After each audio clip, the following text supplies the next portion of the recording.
April the 22nd, 2026. Guys, I'm working on part 2 of the Ancient Intelligence video series called the Ancient Intelligence Files. But right now we've got incoming from Iran. I want to get this out. It says the situation regarding evacs from Iran is extremely critical as of April 22nd, 2026, following the outbreak of conflict on February 28th. Says the U.S. State Department has issued a level 4 do not travel advisory for Iran, urging all Americans to depart. Now, this is a worldwide event, guys, as it's happening. They're saying urgent. Despite a temporary ceasefire, the U.S. virtual embassy in Iran issued fresh warnings on April 22nd, stating that travel remains extremely risky.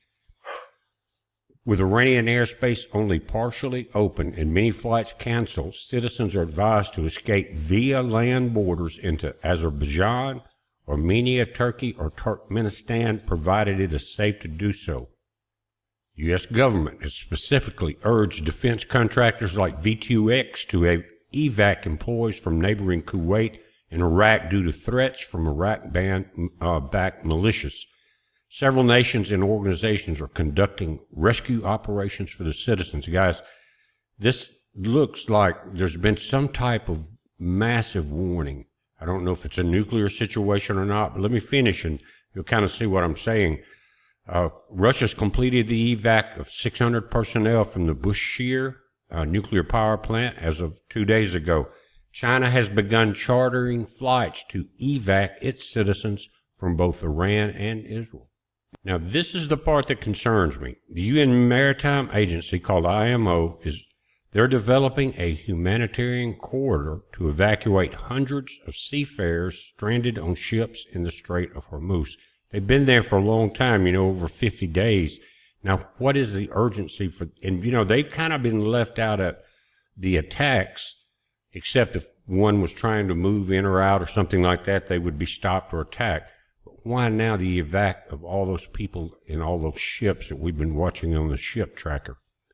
It says other nations like Germany, they have about 30,000 citizens, Italy 58,000, France 400,000 across the region, have reported large numbers of nationals requiring potential assistance, guys. Now, the Tehran evacuation orders, it says Israeli military forces have issued evacs warnings for specific districts in Tehran, including the Evan district, the Tehran industrial area, and the Payan International Airport, ahead of targeted strikes. Gulf energy sites, Iran's Revolutionary Guard, has issued evac warnings for oil and gas facilities in Saudi Arabia, the UAE, and Qatar, citing them as potential targets for retaliatory strikes. I can understand that part, but the thing that keeps sticking in my mind is why all the people on the ships need to be evacuated. Sounds like something bigger than what we're hearing. Hospitals in Tehran, such as the Gandhi Hospital, have been cleared following nearby explosions. Now, airspace in the total area is reopened partially, but it's highly unstable. Major hubs like Dubai have seen significant paralysis. They're afraid of being shot down. The land borders they're talking about, often the most viable exit route, crossing into Azerbaijan and Armenia, have processed thousands. Maritime, the Straits of Hormuz is largely halted. Iran recently seized 2 ships despite the ceasefire extension. I think the U.S. has gotten a few more than that. But guys, this is just a short update. Again, working on a much bigger video, and I'm going to try to get it out within an hour or so. But I want to let you know this does not look good. When that many people are being evacuated, why didn't we see those type of evacs during this first 50 days or so? What is about to happen? You remember Trump said that the ships are coming back from Diego Garcia, rearmed and maybe some new weapons. Then 2 days ago, the Iranians are saying they have been sent or have now gotten new weapons, different weapons, surprise weapons.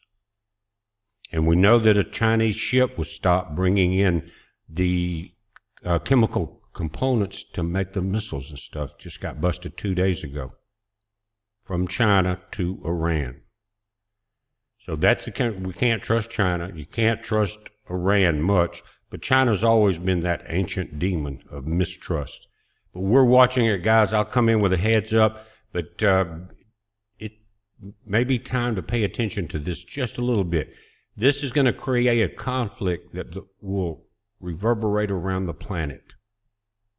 And things are going to change very quickly. We got to be ready for them. Again, this is a heads up, guys. I'll mention it again in the upcoming video about the Ancient Intelligence Files, Part 2. It's a heads up. Be safe.